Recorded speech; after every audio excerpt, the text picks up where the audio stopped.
Sa 7th Vampire City, sinasabi ni Greed na naiintindihan niya na ito. Hindi nila maiiwasan ang kanilang mga pag-atake at maninigas o mai-stand ang mga kalaban sa loob ng 0.3 seconds.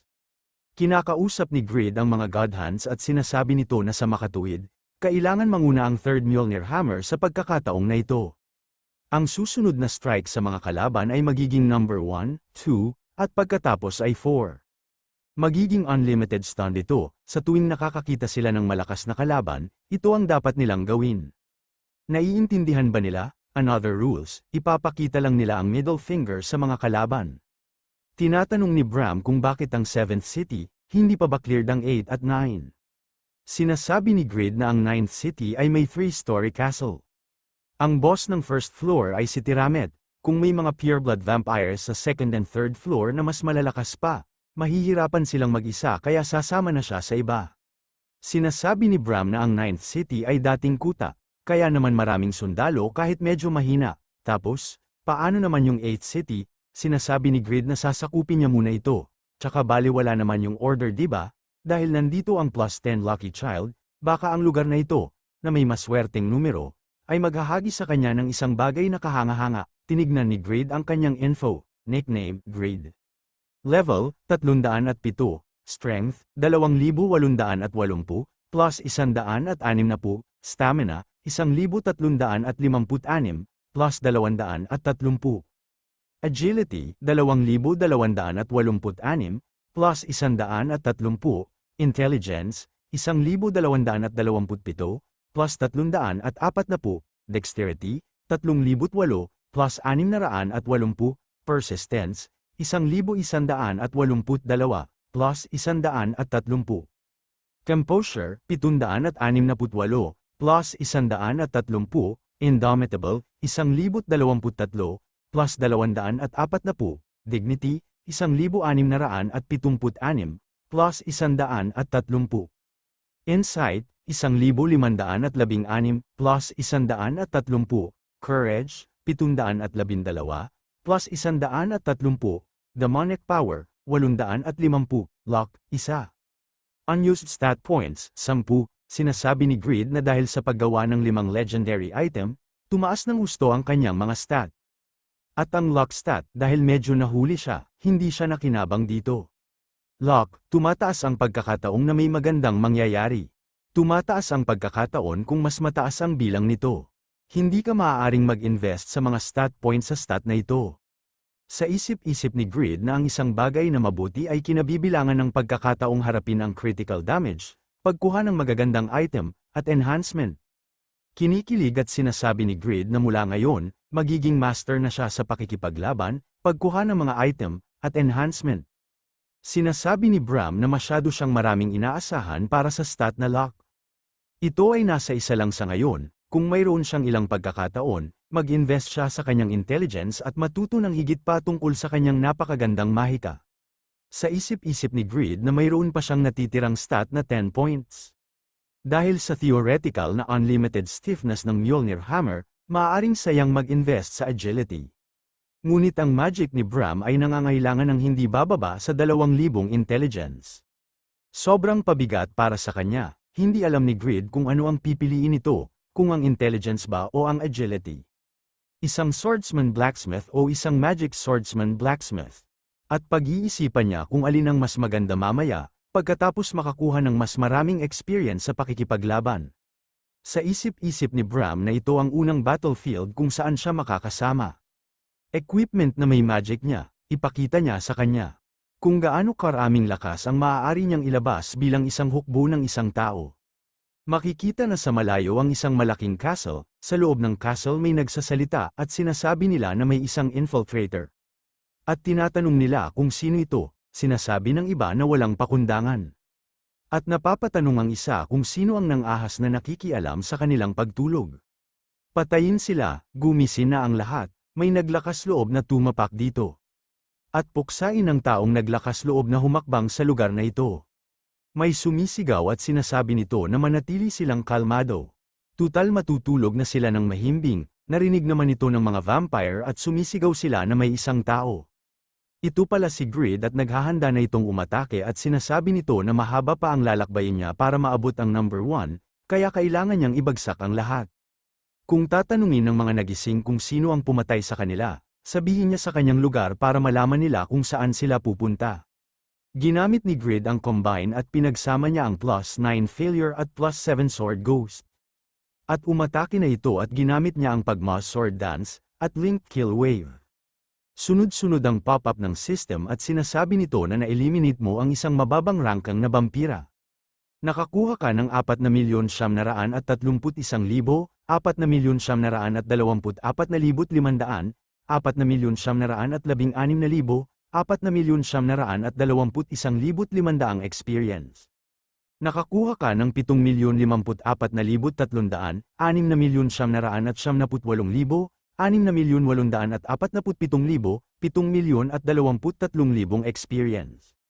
Sinasabi ni Grid na maganda ito na ang simula ng power leveling. Sa isip-isip ni Bram na ang mga vampira na natutulog ay nakakatanggap ng proteksyon sa kabaong. Hindi niya akalain na sisabog silang lahat ng sabay-sabay. Isa itong kahangahangang damage output, sinasabi ng isang vampire na sumilip siya sa kanilang pahingahan.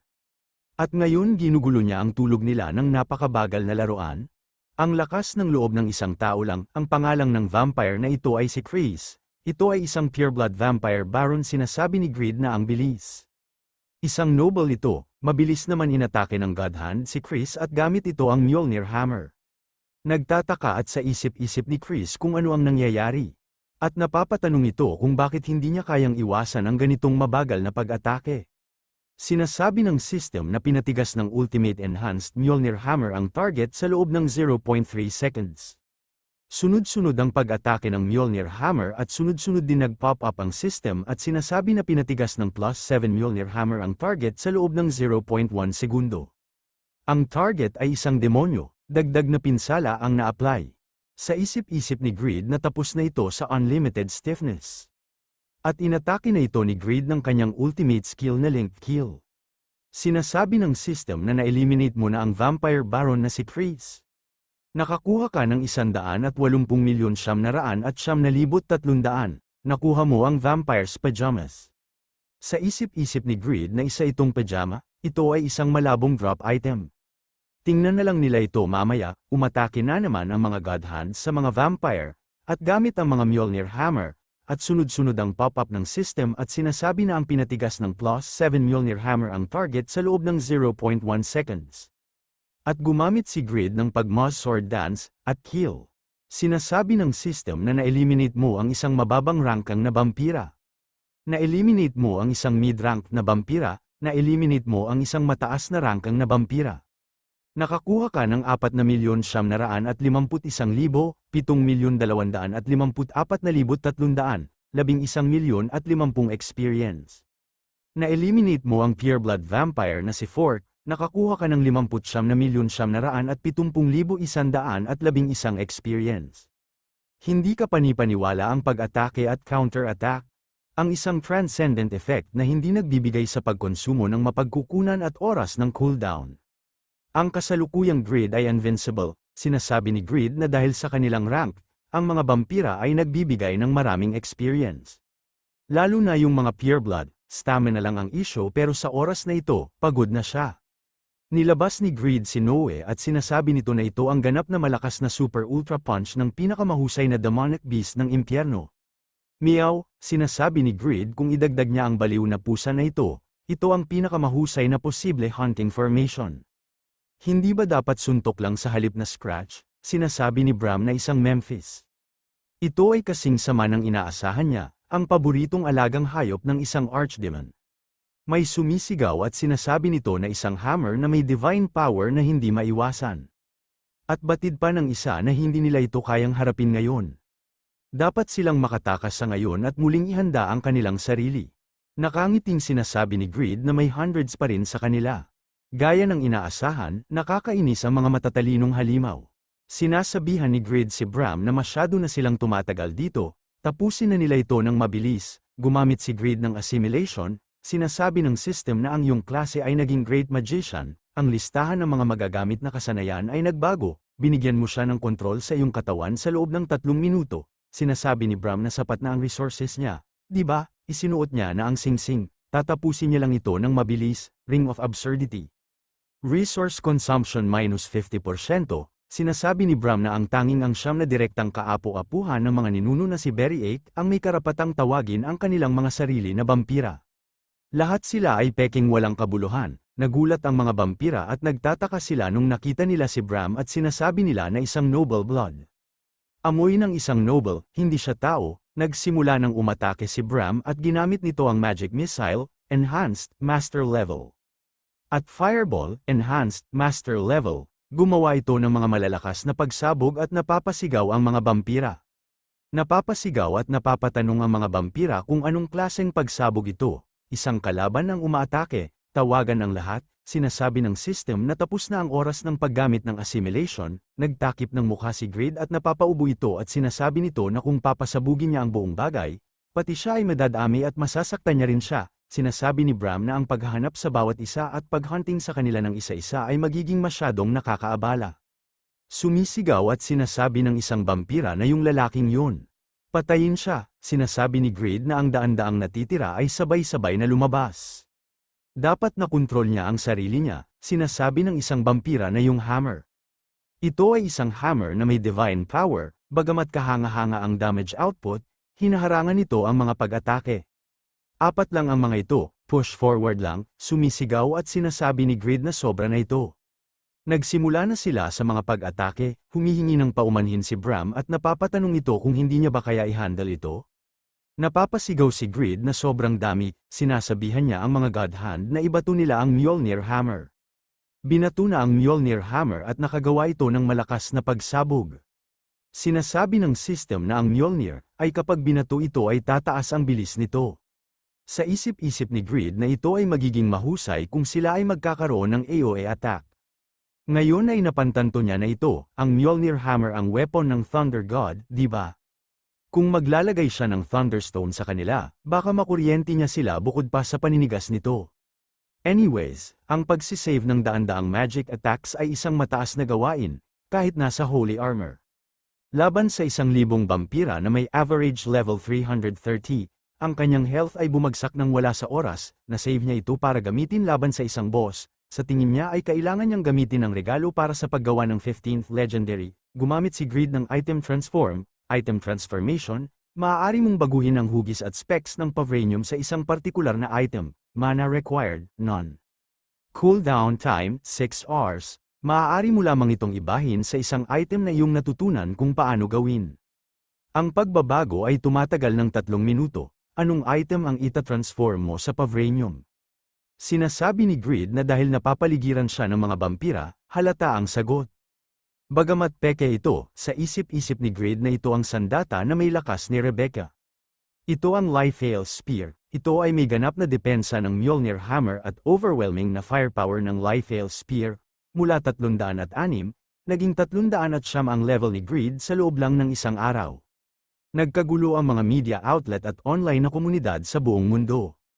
Isang China Blood and Breath and Evolution Satisfy Hunting Analysis Authors Conference. Sinasabi ng lalaki na kahit na nasa experience buff period pa sila, imposibleng mapataas ang kanyang level ng 2 sa isang araw lang. Kapag nalampasan niya ang level 300, tumatagal ng average na 15 araw para tumaas ang level 1.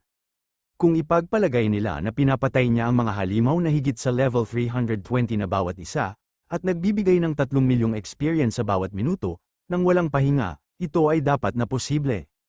Ngunit meron dapat siyang walang katapusang stamina. Ang lalaking ito ay si Panda Dage ng China Hunting Specialist. Sinasabi ng babae na sinasabi niya ba na bug play ang abnormal na pag-level up ni Grid, gaya nga ng sabi ng mga marites. Sinasabi ng analysis na walang dahilang para gumawa ng bug ang Morpheus, at kung nangyari ito, walang paraan na pagsasamantalahan ito ni Grid ng ganito. Ngunit dahil sa reputasyon na nakuha niya sa buong kontinente, at pagiging isa sa mga nangungunang manlalaro, sigurado siya na ginamit niya ang experience buff potion ng reputation stores at kasama ang international competition buff combined. Pero 1% lang ang chance na makakuha ng experience buff potion mula sa reputation, kaya mahirap bilhin ito ng maramihan. Kapag natapos na ang doping at bumalik sa normal ang bilis, mabilis na matatapos ang show. Dahil lang sa naglagay siya ng halaman malapit sa bintana, hindi uusbong ang binhi. Walang kahulugan ang isang one-time show, dahil sa hindi kapani-paniwalang bilis ng pag-level up, iyon ang naisip ng karamihan. Una, ito ay ang job, noon, sa pagiging overgeared, at ngayon, mga potion, na pumupuno sa kakulangan ng mga kakayahan sa mga potion, isang leveling up na pangarap habang maraming mga artikulo na nagpapatawa sa kanya ay sumasakop sa mundo, hindi si Grid ang nagagalit kundi yung mga nakapaligid sa kanya. Sa isip-isip ni Sihi na isang mababaw na ideya na gustong mag-rank up ngayong pansamantalang wala si Kraugle. Wala pang ilang araw simula nung pinupuri siya ng mga ito para sa mga medalya ng international competition. Ngunit sinusubukan na nilang hilahin siya pababa, at napapatanong ito kung ano ang ibig sabihin nila. Nilalaklak ni Grid ang buong mangkop ng sabaw, at sinasabi nito na tulad ng inaasahan, walang pagkain tulad ng ramyon. Masarap kumain pag busy at higit sa lahat mura lang. Kailangan niyang bilisan at mag-login ulit, napapatanong ito kung magluluto pa ba siya ng 3. Magiging katulad ba yon ng pagmamayabang sa kanyang pera? Sa isip-isip ni Sihi na malamang nahihirapan siya dahil sa lahat ng stress na inaasikaso niya mag-isa. Sa ngayon, ang tanging makakapagpawala ng kanyang stress ay ang kanyang pamilya. Sinasabi ni Sihi na tutulungan din niya siya sa paghunting. Tinatanong ni Grid kung ano ang ibig niyang sabihin, malapit na ang kanyang CSAT exams. Hindi dapat siya magkaroon ng anumang problema sa pagpasok sa anumang university na gusto niya. Sinasabi ni Sihi na kung may girlfriend siya, at least, ipaubaya niya na lang sa kanya, pero masyado na siyang hindi mapakali. Galit na sinasabi ni Grid na alam niya naman na may asawa na siya. Sinasabi ni Sihi na noong nahihirapan siya, marami siyang pinag-aralan para subukang maging pugad ng pamilya. Ngunit hindi na yon ang kaso, siya na ang pugad niya.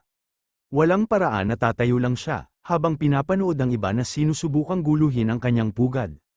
Sa isip-isip ni Grid na hindi niya alam kung ano ang narinig o nakita ni Sihi, pero mukhang masama ang pakiramdam niya dito. Sinasabi ni Grid na hindi niya alam kung anong nangyari, pero naiintindihan niya ang nararamdaman niya. Ngunit ginagawa niya ang kanyang makakaya sa kanyang pag-aaral sa lahat ng oras na ito. Ang pagtiyak na kunin ang mga bagay hanggang sa katapusan ay isang bagay na dapat niyang gawin upang bigyang galang ang lahat ng oras na ginugol sa lahat ng oras na ito. Okay lang siya, kaya protektahan niya ang resulta ng mga bagay na pinaghirapan niya. Yan ang astig, hindi makapaniwala si Sihi, at sa isip-isip nito na kahit nahihirapan siya dahil sa lahat ng batikos na natatanggap niya sa media, nag-aalala pa rin siya sa kanya. Malaki ang pinagbago ni sa desert, sa 8th City Vampire City's entrance. Sinasabi ni Grid na gusto niyang gawin, ang parehong ginawa niya sa isang lungsod kahapon. Bagamat nakuha niya ang boss, kung kinontrol niya ang kanyang sarili ng kaunti, natapos niya na sana ang mga bagay sa loob ng 6 na oras ng mas maaga. Troll siya, nasobrahan niya rin ang mga bagay nung international competition. Isa siyang dope of wisdom, isa itong kalokohan, masyado siyang bilib sa sarili niya. Sinasabi ni Bram na hindi niya akalain na tatawagin niya siyang troll, siya, isang taong tinawag na dope of wisdom. Iwan niya dyan, or else, papatayin niya siya, may dumadating at sinasabi nito na may ganong kalaking butas sa gitna ng disyerto. Napalingon dito si Grid at sinasabi nito na diba? Sinabi niya na sa kanya na okay lang siya. Ang mga bata ngayon ay hindi nakikinig sa sinasabi ng isang tao. Masyadong matigas ang kanyang ulo, kumakaway ang classmates ni Sihi at sinasabi nito na yang tutulong din sila. Sinasabi ni Sihi na kahit busy siya, dapat niyang sabihin sa mundo na masamang mangbash ng walang dahilan. Dapat laging maging masinop ang isang tao bago maghusga. Ipapakita niya sa kanya ang lakas ng isang santo, lalo pa, kung hindi pa siya nakakakita ng puno na tumatago sa langit sa loob lang ng isang araw.